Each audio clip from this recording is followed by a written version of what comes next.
Excellent. Um, and you may or may not have any insight with this, but 64, 65 is when you started teaching, and that was the first year that Cabarrus County schools were integrated, correct? To my knowledge, that's right. Now, I could be off a year or so, Mhm. but I think that's correct. Do you know what spurred the integration at that time? Um, was there any particular event that caused them to integrate then and not sooner or later? Joe Freeze, the former superintendent, and predates me and would have a much better knowledge of that. So I don't know that there was any one event, though there may have been one that was more prominent than the others. But I think the movement nationally, you know, a lot of states, particularly in the South, and a lot of school systems resisted integration for a long time, and eventually, of course, went to court or saw court coming and began to integrate. So, integration I think went pretty smoothly here. I know there was an incident, and perhaps Joe Freeze mentioned this to you at Northwest High School. Did he mention that? He did mention that there was a walkout, Yeah, some right. kind. Yeah, regrettable, and I don't know all the facts, but it was not a pretty thing. And actually, that year that occurred, I had taught 3 years and then gone to the University of Georgia for a master's degree. And I was back during that year visiting with family and thinking about where I was going to work the year after I got out of graduate school. And I went over and talked to Jay Robinson, who was the superintendent at that time and had been my boss before. And it was during the time of the walkout and the difficulty that precipitated. And it was a pretty big event, especially the aftermath. And I remember his saying,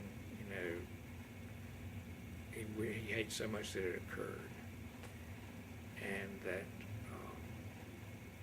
he knew there were forces within the county that were pleased about that. And he certainly wasn't among them.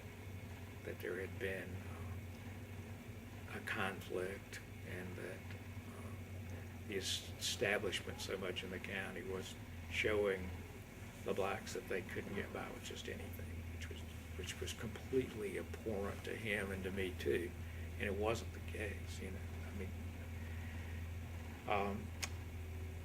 but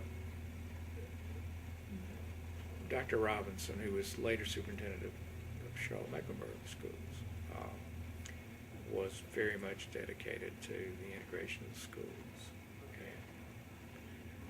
and he was one of my mentors, as was Joe Freeze.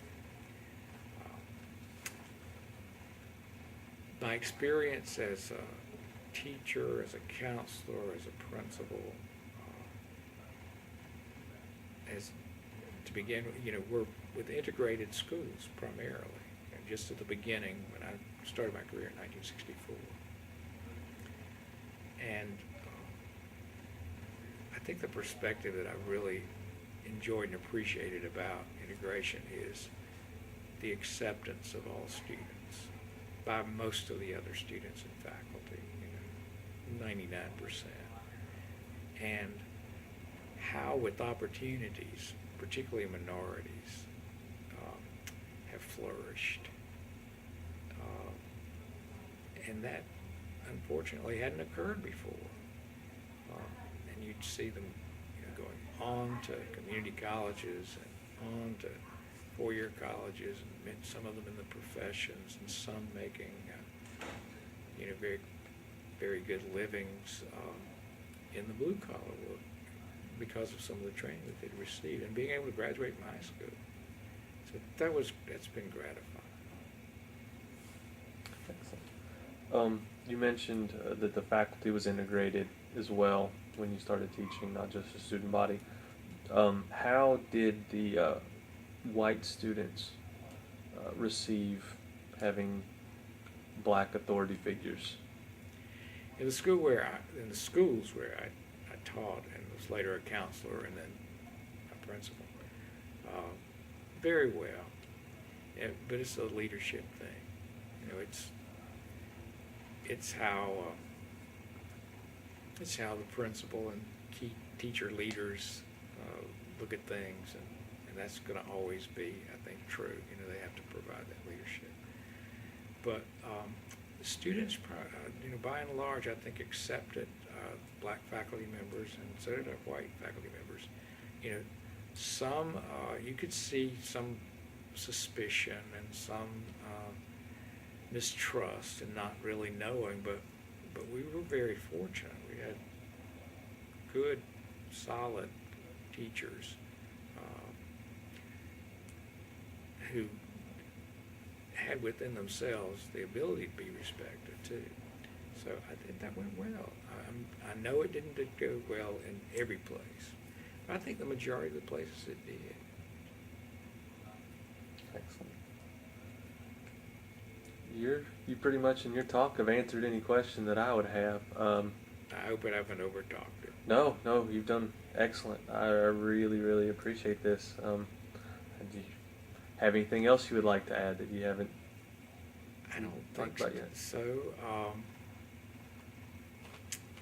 Other than just to say, you know, so much has occurred in a short span of time, and yet it's taken a long time too. And change is never easy, but this change was right. It needed to occur. And a lot of trauma has taken place, you know, throughout the nation. But we're a stronger nation for it.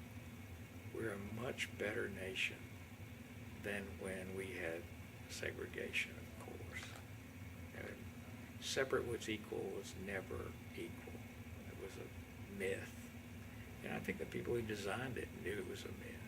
It was just a way of preserving the old life. And a lot of fear too, that, you know, life would never be the same if we integrated the schools. Well, life's better since we integrated the schools. It's better for all our kids. And there will always be some difficulties. Anytime you bring students together from different social strata or backgrounds that are different, but that's one of the great strengths of America too. You know, it comes together, the old melting pot analogy. But it does, just like the immigrants have come together over the years, and we've made a mosaic of a strong nation. Despite our weaknesses, despite the economic downturns, we're a strong country, and we'll get through this economic downturn too. I worry about